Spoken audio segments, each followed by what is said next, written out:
Namaste and welcome to Dragonfly Cookery and Knives.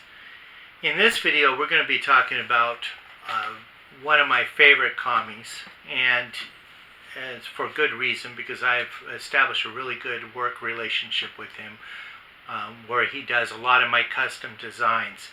I'll do a design, draw it up, and I send it to him, and he builds it for me, and he does it. He follows my designs to a T.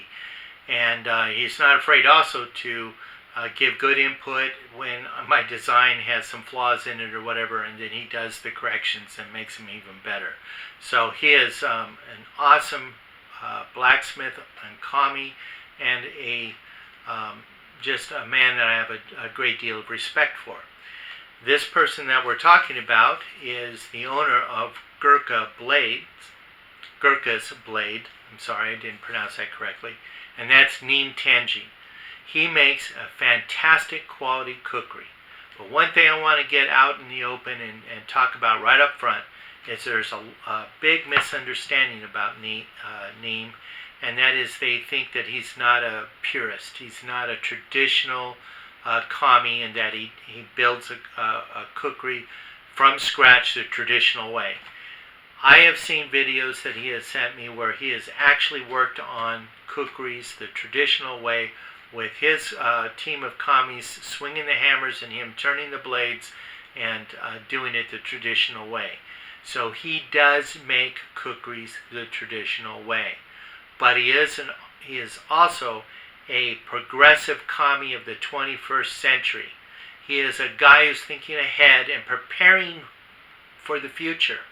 And he knows and he can see that for his job to be intact for for the rest of his lifetime, and also lifetime of his son and his son's sons, you got to be able to be prepared to compete with the world market. And the world market out there is a dog-eat-dog world. It's a world where, hey, if they can produce a faster product and a better product and a good quality product, they're going to do it. And this maybe perhaps has a lot of different commies out there in Nepal a bit frightened, because they're not progressive thinkers like him. They're not thinking about producing, finding different ways to speed up the process, or be able to give them the ability to make more cookeries in a day than just one. And Neem does it, but it doesn't mean that he has abandoned his traditional methods of making cookeries. He has a great love and admiration for the cookeries of antiquity. He has drooled over a lot of stuff that I've shown him from my collection, and when I ask him if he want to work on a project and replicating any of them, he jumps at the task. He loves it, and he has no problem doing it the traditional way.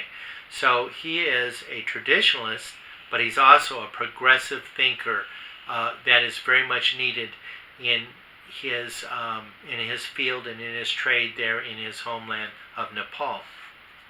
Now, I first met Neem probably back in 2016, 2017. I went to his website and put a couple items in the basket to kind of do a test to see what the shipping costs and all that, because it wasn't listed on his website. I wanted to see what it would be to order a cookery and what it would cost in shipping and all that. Well, when I went to go check out, it checked out without credit card information, without telling me anything other than the cost of the product itself. And I was quite surprised. Well, Neem contacted me, said, "Thank you for your order." And I said, "Well, wait a minute, how do I pay for this?" And he says, "Look, we'll settle it at the end, and I promise you it'll be a fair price and everything." And it was. It was a very fair price at the end. I really felt like I got a great deal, and this was his first time customer dealing with me, So it was, he didn't know me, we hadn't established a relationship yet, so he wasn't cutting me any slack because we were friends. He did a really fair business, and he did it in a very trusting way, in a very impressive way, which shows me that he is a man of integrity. So, and hence why I continue to do business with him. Let me kind of get into some of his products. Some of the first kukris that I got was one like this. When I saw it on his website, I thought, wow, is that ever beautiful? This one is the Tinchira Officer's Kukri. It is a very beautiful, beautiful kukri. 1/4-inch stock, has 3 chiras that are real chiras. They're deep enough into the steel here to actually lighten this blade and make it a fast blade, even for its size, and it's a very large kukri. Has a beautiful cowdy, brass inlays in the design up at the spine. This handle, and this is true for all of his kukris he does, the handles are made to fit Westerners' hands. So if you have a small, medium, or large hand, his handle is going to fill it perfectly. It's going to have that handshake feel that I was telling you about. And it's a man's handshake. Nothing wrong with a lady's handshake. I like those too. But this man's handshake, you know that you're holding a kukri and you have good control over it. It's an excellent feel and fit. And things about his kukris you will always find in all of them is his signature, certain signature things that he does on the blades and his scabbards. On this one, you will always find an elaborate keeper for the tang keeper. It'll always have an intricate design, very beautiful, and a beautiful butt plate. Really dresses up the kukri nice, makes it really, really nice, and almost too beautiful. It's like, when I first got this, I thought, God, this is so beautiful. I don't think I want to ever use it. I just stick it on my mantle, but I didn't buy it for that. I like using my kukris, and this will function extremely well and still stay beautiful. Now, one thing that on his website he states that really attracted me to his kukris is the steel that he used. Now, granted, most kukris are made from 5160 high carbon steel, which is an excellent steel, especially for a large knife. It's harvested from, Mercedes-Benz leaf springs, BMW leaf springs, or Jeeps or trucks leaf springs. They take them back and they forge out the knife. In his case, what he does is he gets the ball bearings, the ball bearing steel, and creates his kukris from that. And that's 52-100 high carbon tool steel. So that's an excellent quality steel. It's actually an upgrade from the 5160, and it makes beautiful, beautiful knives, and very strong, sturdy knives. Takes a very good keen edge, and I have no problem chopping with these all day long. I can chop with them, and they perform extremely well. Now watch. I'm going to slide this into the scabbard, and it does it very easily. Very easily. This is going to be true for all the scabbards of the kukris that I'm going to show you, except for one, and that one is a prototype, which I've already spoke to Neem about. But this one, very good, high quality buffalo skin over the wood, traditionally made by a Sarki, traditional way. But Neem does this wonderful touch that he does on all of his kukris. He puts a very beautiful shape on it that has intricate design. This one is the Celtic knots. Double frog. It is, double loop belt frog on a military style with the brass buttons. Only thing that he lacks on it is that little slice in the leather here to allow for the buttons to be moved if you wanted to lengthen this, as it should be to be a true functional military frog. Otherwise, it's a 100% functional frog that's very good quality leather, thick leather, and very well made. Now, another thing that I like about Neem's Karda and Chakmak is right out the gate, he's putting not a throwaway. This is 100% functional Karda. And what's really nice about it, it's a good knife design. It actually is a drop point, or what some people will call a spear point. It curves to the point where you have that center right in the middle, and a very nice high ground bevel to it. It's a very functional knife. As a fireman, if I was going to have to rescue somebody in a car that their seatbelt is stuck and I need to cut that seatbelt off, I could slide this on the back of the spine right underneath that seatbelt and then be able to cut that seatbelt very easily with this little Karda. It's very functional, very useful, and it's a good knife design. Really a good knife design. So as a secondary knife, it's great. And everything stays. It stays in its scabbard, just like Barun Borelli's and Kotang Kukri Handicrafts kukris do.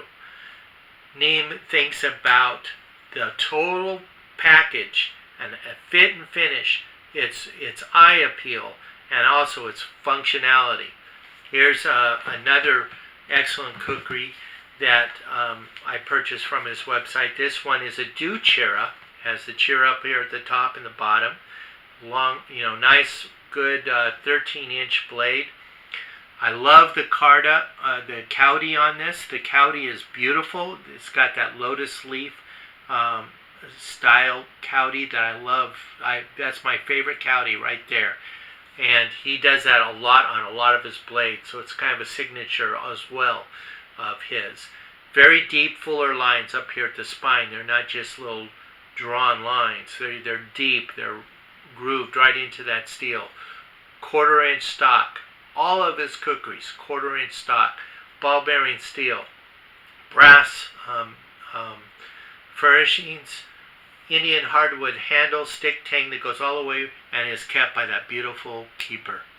Okay, excellent quality, excellent scabbard. Again, watch how you saw me take it out. Watch me put it in, and it stays. Easy to put in, easy to pull out, and comes with a very functional Karda. Again, drop point. It ain't broke, why fix it? Every single one of his kukris is going to have a Karda just like this, with that drop point, high bevel, very useful knife, fits in the hand well. And he even puts like a little hole in the tang here for a lanyard, a very small string that you could attach to it if you wanted to keep it on around your neck, or if you wanted to perhaps tie it through the frog. This one has a single loop, very good piece of leather. Frog, got your beautiful Celtic knot. Excellent quality. Excellent. Another one that I like a lot that I got, which was, this one is the World War II kukri, is what he calls it. It has an eek chera up here at the top, very high bevel, that comes down to a smaller bevel towards the cowdy. Beautiful cowdy, that one that I really like a lot. That lotus leaf, convex edge. That 52-100 ball bearing steel 1/4-inch stock, deep fuller lines. This is a very good example of a World War II kukri. And if you don't think so, I have a World War II kukri that I can show you that is very similar. This one only has one line up at the top, but it has that eek chera that comes from the bolster all the way down. Same kind of blade profile, 2-inch belly. Doesn't have the same type of cowdy that Neem's does. This one has a hardwood handle, 4-inch it has a horn handle, horn handle that's 4 inches, so it fits my hand perfectly. And it has a steel bolt plate with the screwed-in screws to set it in there, which is very typical of a military-grade kukri. Now this one is a modern-day, taking all the features of that World War II kukri and making it a very relevant kukri for today. For today's user, especially a Westerner. This handle is a 5-inch handle. It will fit anybody's hand, a big hand, medium hand, small hand. It's a substantial handle that you're going to feel like you're shaking somebody's hand.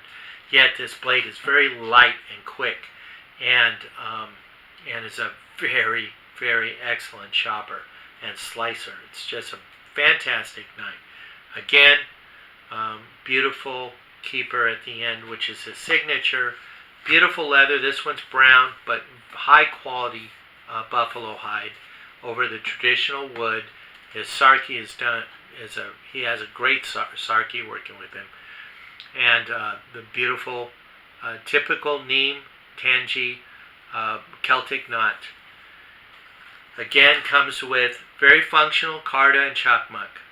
The chakmak, same design, just doesn't have the cutting edge on it, but drop point. You can make a good, what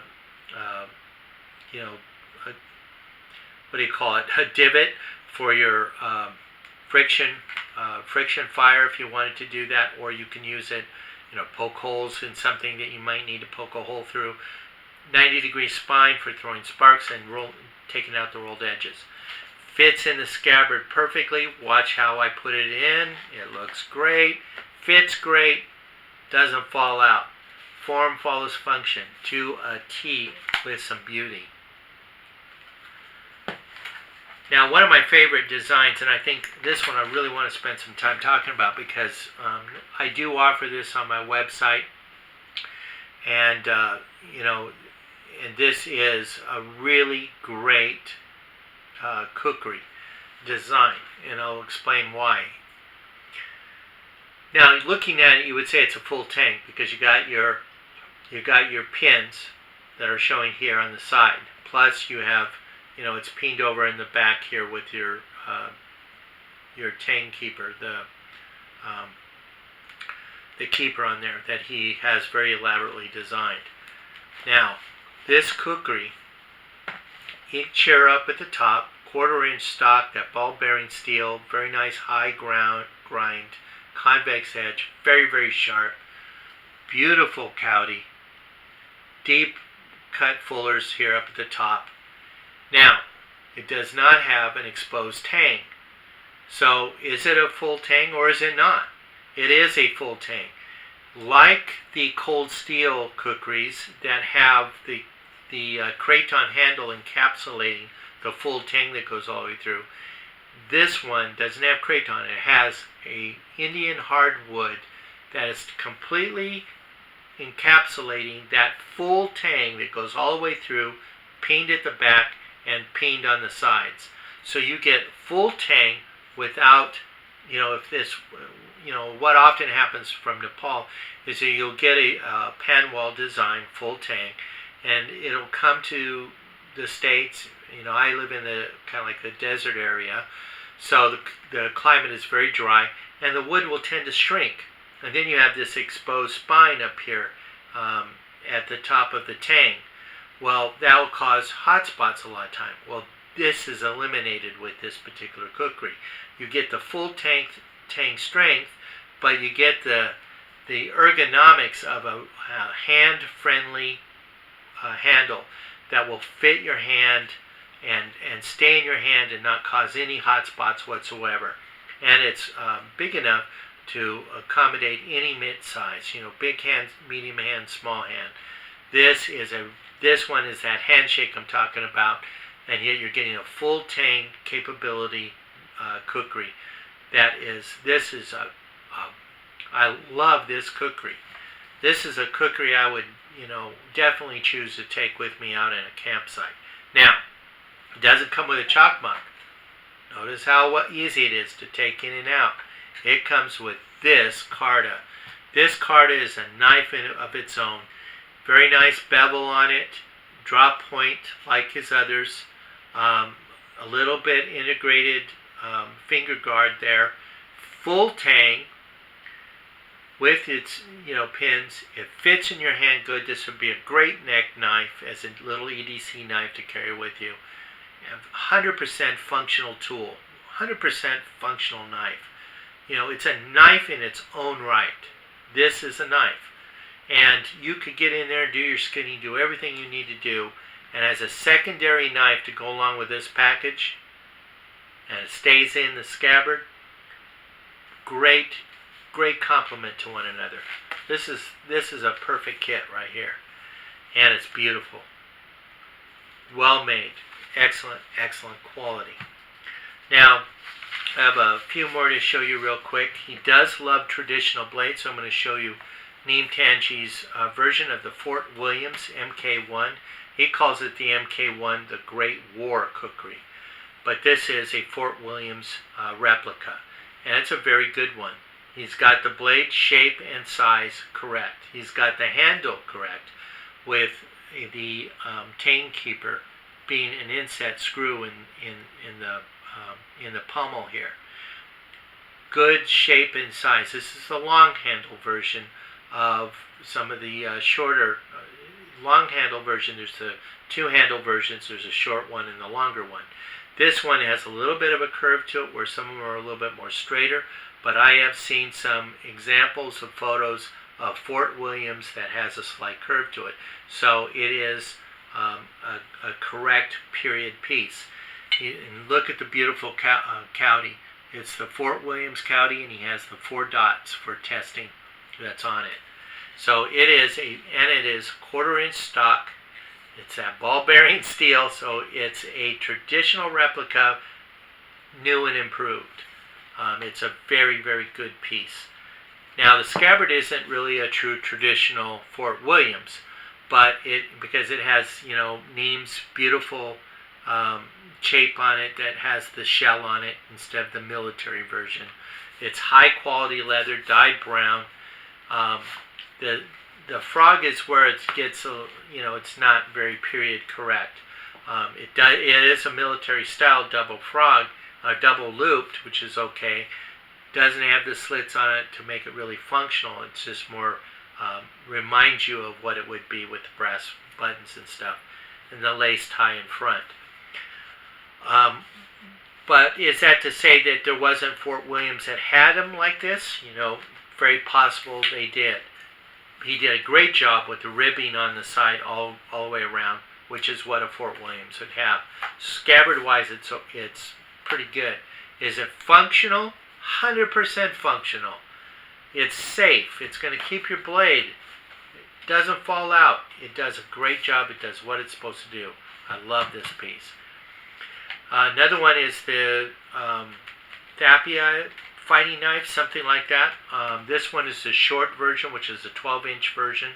I like this one better. He makes one with a much longer blade, but I love that blade style. It's very sleek, nice, gentle curve. I love the grind on it, where it's wider up here and narrows down towards the cowdy. It's a do chira, so there's 2 very functional chiras on it. This is one thing I love about Neem, and what I like about Baroon is when they do chiras, they're 100% functional, and they're beautiful. They have a good artistic flair to them. They're deeply cut, set in there, so that it does lighten the blade and change the reverberation to the hand. 1/4 inch stock, ball bearing steel. Doesn't get much better. This is beautiful. Beautiful keeper, which is his, and look at that cowdy on there, and the design up at the spine. Beautiful, beautiful, beautiful, beautiful.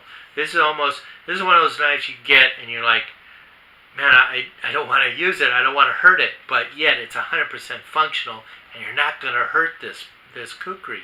It's going to function for you very, very, very well, and it's a good size to carry on a day hike or going backpacking. It's not too heavy. And again, it comes in with that classical, beautiful Karda. 100% functional knife. Good bevel on it. Drop point.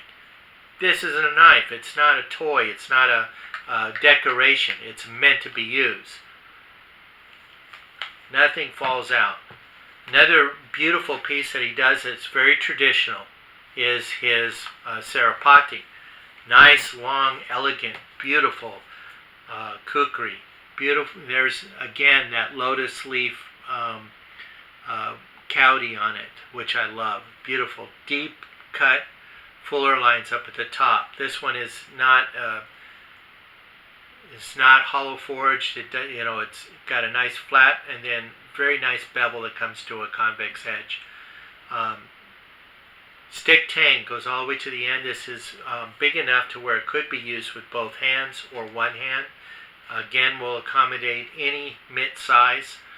Very beautiful design pattern on it, which would be very characteristic of sirapates, from different periods. They would do a very nice design on it. And again, he puts his characteristic, very beautiful tang keeper at the end here, but no plate, just a beautiful wood to show. And this is just a beautiful, elegant sirupate. And again, the scabbard form follows function. Very beautiful, very easy to take in and out of, and yet you're not going to lose it. Well, it slid a little bit, but you're not going to lose it. It doesn't fall out. And has its beautiful shape, which is characteristic of him. And look at this Karda that it comes with. Again, it's his style. The drop point, high bevel. This is a functional knife, but this one fits your hand completely. It's a little bit longer, a little bit larger than the other ones. A full-on knife. You could put this in and make a little kydex scabbard for it, hang it from your neck, and you got a neck knife that you would love to use on a regular basis. So it's a good, relevant EDC. Same thing with that chakmak. Excellent. Good quality, good size. These are characteristic of his. Very good quality kukri. Now, the only one this is the last one I'm going to talk about from his offerings, and this one isn't even on his website yet. This is a prototype that he sent me to look at. And the kukri itself, I love. It's an excellent, excellent kukri.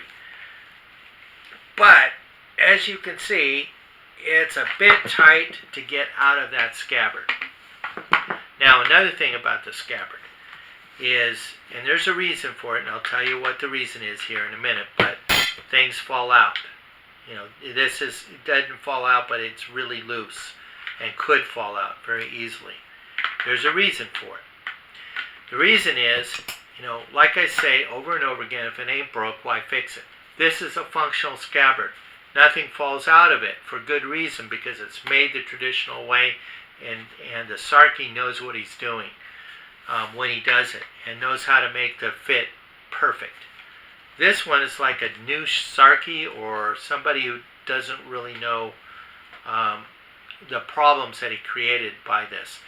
The leather quality is not as good as his original ones, but that's not the problem. This is beautiful. This is what Neem has done now. He's starting to do these decorations and adding them to the scabbard, which is beautiful. And this is his own work. Excellent. Beautiful. He puts a military style shape on it. Beautiful. Excellent. That's not the problem.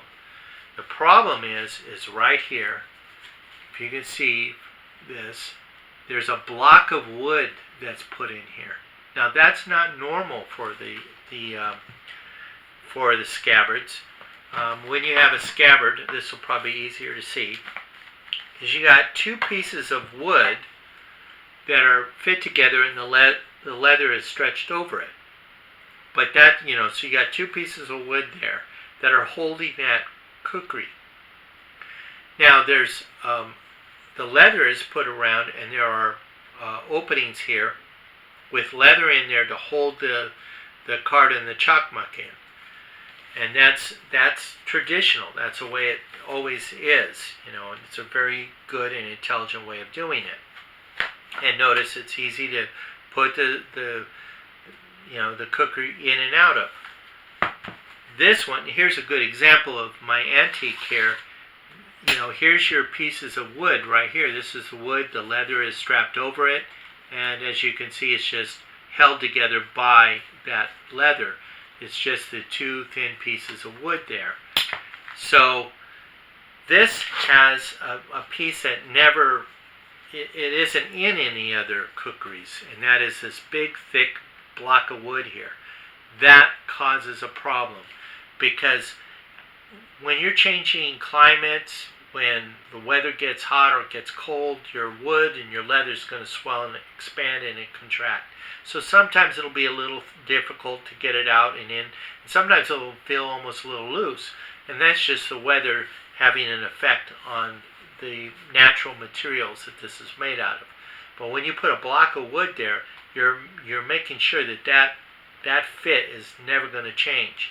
Now, with this elegant, beautiful, fantastic vintage war style kukri, it's got an eek chair up at the top. Look at that beautiful cowdy. It's an excellent cowdy. And then you have this wonderful bevel. You got the deep fullers up here at the top. It's a pan wall design, so it's a full tang. Does not have a butt plate. It has very large pins in it. It's very comfortable in the hand, and it's light. A 1/4-inch stock in that, that ball-bearing steel. That's really great. So it's all in all, this is a beautiful kukri, beautiful period piece. I love it a lot. This is a really great kukri, but unfortunately, it was put with a dangerous, dangerous scabbard. Now, this is a prototype, so I've already talked to Neem about it, and he's going to change it. So any future ones that will be made with a scabbard like this that you can expect to be good quality, high quality, with this beautiful emblem on it and beautiful shape on it. That's military correct. But this block of wood will not be there because it doesn't, form follows function. It does not function. Things fall out real easy, and it makes it a big problem and a danger to sheathe and unsheathe your kukri. Right now I'm trying to be very careful in pushing it in, and I'm able to do it. It went in easier than it came out. But, and look at that Karda. Man, that's a beautiful Karda. Big, great bevel on it, drop point. His design, and it works. He didn't try to fix that, thank God. It's beautiful. And this one does stay in there because you set it right, it will stay in. But the chakmak, which is also a traditional chakmak, very beautiful design, will not stay in there. It falls right out. So I always have to be careful when I store this because I can lose the chakmak very easily. But that's a prototype, and prototypes are meant to be that. You test them, you see what works, what doesn't work. This, the scabbard doesn't work. That's the only failing part of this, and that will be fixed. And you'll probably get, if it isn't the same Sarki, which I don't think it is, he's going to get this Sarki, the guy who did this, to do that. And so, to fix that problem. So, Neem Tenji is an excellent, excellent kami. He makes a product that's consistent all the way through. Doesn't matter which kukri you get, there's very consistent things about that kukri that you can expect. Every single one will be a true 1/4 inch thick. Every single one is going to fit its scabbard excellent. It's not going to fall out on you. It's a good traditional quality scabbard that works. It form follows function to a T. Just like Barun Borelli's team is able to do, so does Neem Tenji's team. They both put out a very excellent quality, safe, traditional, beautiful kukri. So that pretty much is it with Neem Tenji. Now, I will talk further about Neem Tenji when I get into my website and what I do, because he's part of my team for my original designs. I give a lot of my original designs to him, and we make them together. So we do a lot of collaboration together. And those products end up on my website. But that's for a future video in this series of production kukris versus handmade kukris from Nepal. This is Neem Tenji. GurkhasBlade.com is his website. Please visit his website. I think you'll be quite pleasantly surprised with the quality of product that you see there. Another person that does a lot of work with him in his custom designs, although I don't have an example to show you, is Daniel Murray Lake. Works with Neem a lot in doing some of his designs. So there's a lot of designers that go to Neem to help produce their quality product that they're trying to put out as well. Thank you very much. Please like and subscribe on my YouTube page. And if you have any questions, comments, please go to my Facebook page at Blue Dragonfly Trading Post and leave your comments and messages there. Please go to my website and visit my website at dragonflycookeryknives.com. Namaste. Thank you very much. God bless and happy holidays.